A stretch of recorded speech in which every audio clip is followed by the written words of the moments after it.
दोस्तों नमस्कार, स्वागत है आपका यूट्यूब चैनल एबी टेक में। आज है 24 जनवरी 2025 और जान लेते हैं आज की महत्वपूर्ण खबरें जो आज के प्रमुख समाचार पत्रों पर छाई हुई हैं।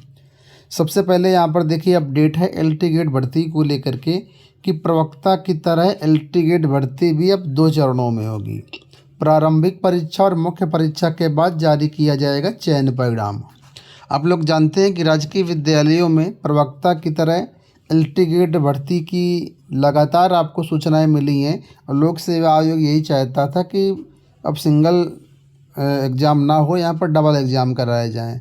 तो उसी के बारे में यहाँ पर अपडेट है कि प्रारंभिक परीक्षा व मुख्य परीक्षा के बाद अंतिम चयन परिणाम जारी किया जाएगा और आयोग ने ये प्रस्ताव शासन को बना करके भेज दिया है। पहले प्रवक्ता के पदों पर भर्ती एक चरण की परीक्षा के माध्यम से होती थी, लेकिन जब वर्ष 2020 में पिछली भर्ती का विज्ञापन जारी किया था तो उसमें प्रारंभिक परीक्षा व मुख्य परीक्षा को शामिल कर लिया। इसके बाद प्रवक्ता के पदों पर भर्ती के लिए कोई नया विज्ञापन जारी नहीं किया गया। हालांकि नई भर्ती के लिए 1647 पदों का दियाचन मिल चुका है। आगे देखिए यहाँ पर अपडेट्स हैं कि वहीं आयोग ने एलटी गेट शिक्षक भर्ती का पिछला विज्ञापन 2018 में जारी किया था और लिखित परीक्षा जो है केवल एक ही एग्ज़ाम करवाया था और उसी के माध्यम से पूरी भर्ती प्रक्रिया हो गई थी। लेकिन आपने देखा होगा पिछली भर्तियों में पेपर लीक का काफ़ी विवाद रहा, ठीक है, क्योंकि जीएस का जो पार्ट था वो सभी विषयों में सभी पेपर में सेम था, तो 30 नंबर तो कॉमन ही था। तो ऐसे में पेपर रद्द को लेकर के भी कई सारे आंदोलन हुए थे, लेकिन आयोग ने पेपर रद्द नहीं किया था।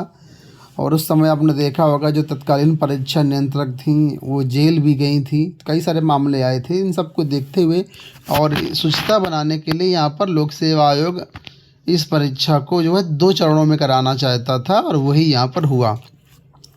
आयोग की तरफ से जो प्रस्ताव है वो भेज दिया गया शासन को 2 चरणों में भर्ती का, ठीक है, प्री और मेंस। प्री के माध्यम से एक तरीके से प्री एक छटनी परीक्षा हो जाएगी, मेन यहाँ पर रहेगा मेंस। तो इसके माध्यम से भर्ती परीक्षा भविष्य में आपकी होगी और नई एलटी गेट भर्ती जो आने की तैयारी है वो भी इसी प्रकार होगी, ठीक है। तो शासन से अप्रूवल का इंतज़ार है। अप्रूवल मिलने के बाद ये इस जो है प्री मेंस लागू हो जाएगा।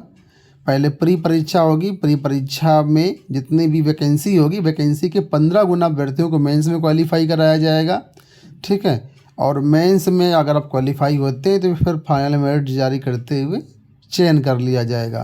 तो काफ़ी समय से नए अभ्यर्थियों को नई भर्ती का इंतज़ार है और अभी फ़िलहाल ये मामला पेंडिंग में है। इसके बाद आगे भर्ती देखने को मिलेगी।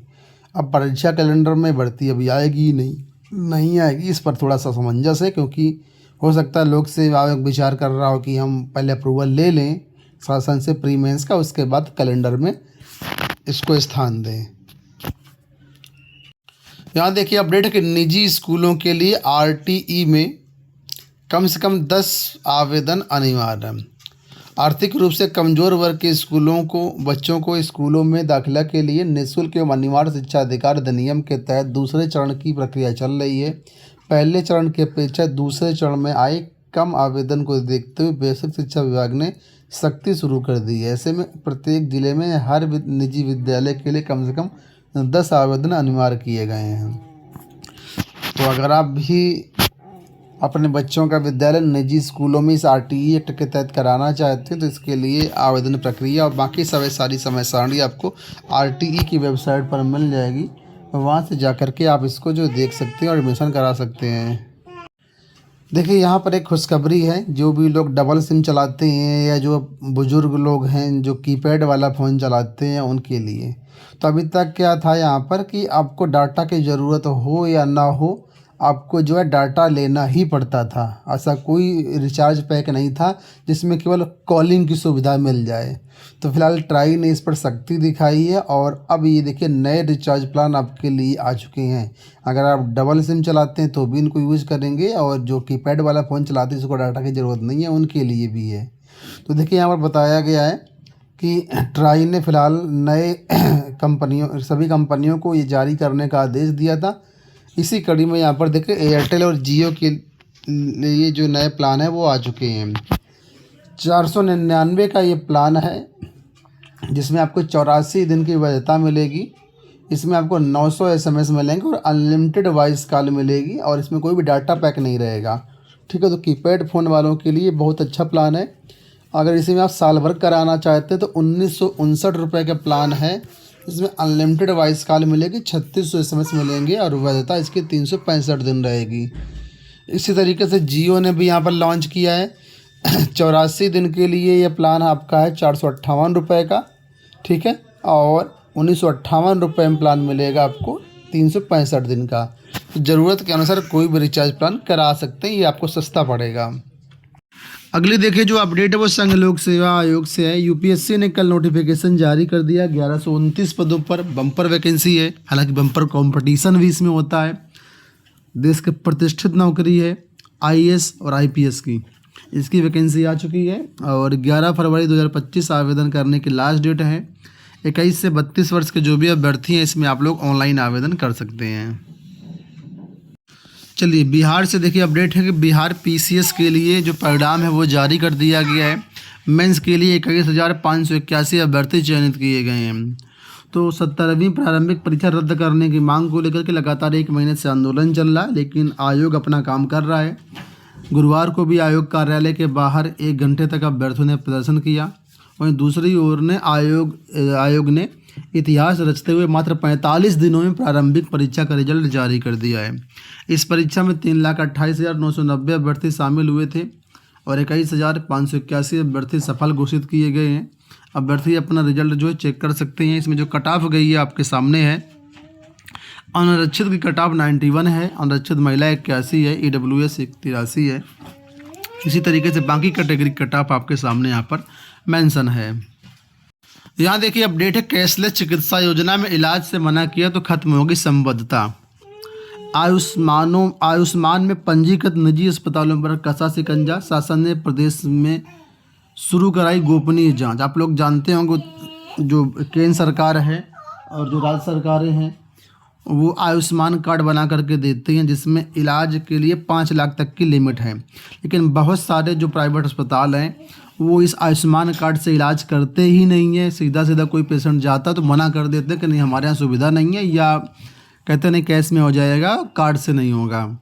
तो इस पर सरकार ने सख्ती दिखाई और कहा है कि अगर कोई अस्पताल मना करता है इलाज के लिए तो संबद्धता उसकी ख़त्म कर दी जाएगी।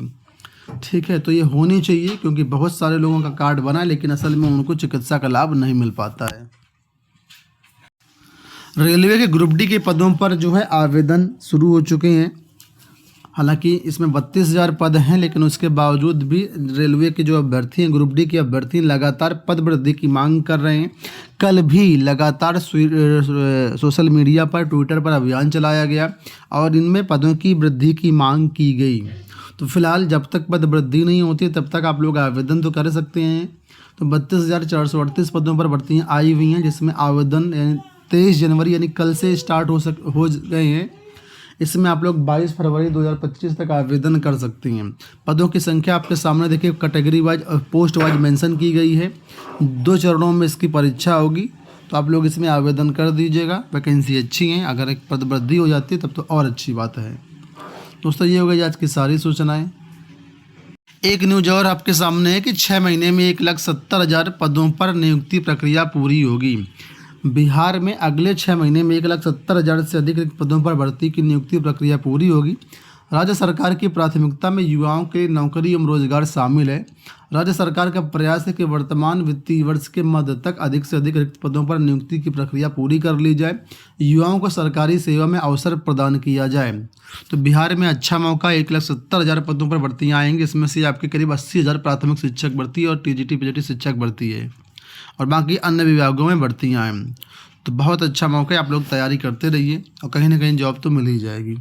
दोस्तों ये हो गई आज की सारी सूचनाएं। इस वीडियो में इतना ही। धन्यवाद।